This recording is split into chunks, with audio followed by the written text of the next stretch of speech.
नमस्कार दोस्तों, daily news India 1.0 में आपका बहुत बहुत स्वागत है। दोस्तों, भारत के लिए फॉरेन एक्सचेंज के तो बड़ी प्रॉब्लम पैदा हो गई है साहब। हो क्या गया, रशिया से तेल बंद करवा दिया ट्रंप साहब ने बोल के, और अब भारत को तेल खरीदना पड़ेगा वेनेजुएला से या अमेरिका से या गल्फ कंट्री से। लगभग $60 बिलियन का भारत तेल खरीद रहा था रशिया से, $60 बिलियन का। ये करीब करीब 35-40% हो जाता है टोटल ऑयल का, यानी कि भारत कुल मिला के देखा जाए तो 150-200 बिलियन डॉलर का तेल हर साल खरीद रहा था, पूरा अपनी जरूरत के मुताबिक। अब यहां पर बहुत बड़ी दिक्कत पैदा हो गई साहब। ये जो करीब करीब 35-40% जो तेल हम रशिया से ले रहे थे, जो 60-65 बिलियन डॉलर का था एक साल के अंदर, उसका पेमेंट हम डॉलर में नहीं कर रहे थे। ये सबसे महत्वपूर्ण खबर है, मैं आपको बताऊं कि उसका पेमेंट हम डॉलर में नहीं कर रहे थे। हमारा रुपए का, रूबल का जो उनकी करेंसी है, एक वॉस्त्रो अकाउंट खोला हुआ है और हम उसको पेमेंट रुपए में करते थे। कभी कभी बीच में ऐसा भी हुआ है कि हमने उसको पेमेंट दिरहाम के अंदर या युआन के अंदर भी किया है, क्योंकि उसके पैसे तो यहाँ जमा होते जा रहे हैं रशिया के, लेकिन वो उसका यूज नहीं कर पा रहा, क्योंकि रुपया तो बिल्कुल बाहर जाके यूजलेस करेंसी है ना। तो यहाँ थोड़ा इक्विटी में इन्वेस्ट करेगा, यहाँ इन्वेस्ट करेगा, वहाँ इन्वेस्ट करेगा, तो उससे थोड़े बहुत पैसे मिल रहे थे उसको, लेकिन उसको डॉलर चाहिए तेल के बदले। तो चूंकि उसको बैन किया हुआ, सैंक्शन लगाई हुई है उसके ऊपर, तो वो हम डॉलर पेमेंट नहीं कर सकते। हमारे पास डॉलर है भी देने के लिए, तो भी नहीं दे पाते। तो हमारा करीब करीब $60 पर ईयर इस मुद्दे के ऊपर बच रहा था एक्चुअली, जो हम पेमेंट नहीं कर रहे थे।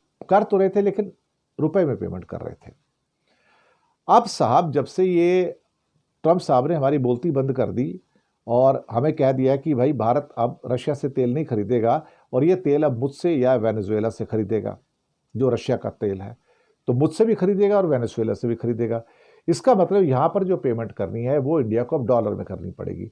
तो अचानक से भारत का खर्चा करीब करीब $60 बिलियन का डॉलर के अंदर पेमेंट का एकदम से बढ़ गया। ये भारत सरकार के लिए एक काटो तो कूदने वाली स्थिति थी, यानी कि ये परिस्थिति भारत सरकार को उम्मीद नहीं थी कि ऐसे हमारे सिर पर आ जाएगी कि मुझे रशिया का तेल रोकना पड़ेगा, और तेल रोक के मुझे अल्टीमेटली $60 बिलियन का, $65 बिलियन का जो तेल है वो अमेरिका और वेनेजुएला से या किसी और देश से खरीदना पड़ेगा। तो उसकी पेमेंट मुझे डॉलर में करनी पड़ेगी, ना कि रुपए में करनी पड़ेगी।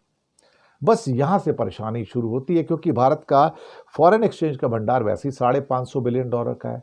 कहने को तो $690 बिलियन के आसपास है, लेकिन बाकी पैसा उसमें एसडीआर है, गोल्ड है, आईएमएफ का शेयर है, वो है सब कुछ, तो उसको हम यूज नहीं कर सकते। तो रियल टाइम में जो करेंसी हमारे पास है वो ले दे के सिर्फ 550 का है, और $550 बिलियन में अगर हमारे ऊपर जो हम पेमेंट करते हैं, कुल मिला के $750 बिलियन का सामान मंगाते हैं हम, और उसमें अगर $60 बिलियन का हमारा एक्स्ट्रा पेमेंट डॉलर टर्म्स में और बढ़ जाए, तो हमारी तो जान चली जाएगी ना साहब उसमें। तो हमारे तो कटोरा लेके फिर आईएमएफ के पास जाने की जरूरत पड़ जाएगी। ये दिक्कत के चक्कर में अब आरबीआई भी पेशो पेश में, सरकार भी पेशो पेश में, क्योंकि इस सिचुएशन की उम्मीद इतनी जल्दी अभी सरकार ने की नहीं थी और सिर पर आके पड़ गई कि अब ये $60 बिलियन का तेल आपको अब डॉलर की पेमेंट करनी पड़ेगी, जो अभी तक आप नहीं कर रहे थे। शुक्रिया आपका।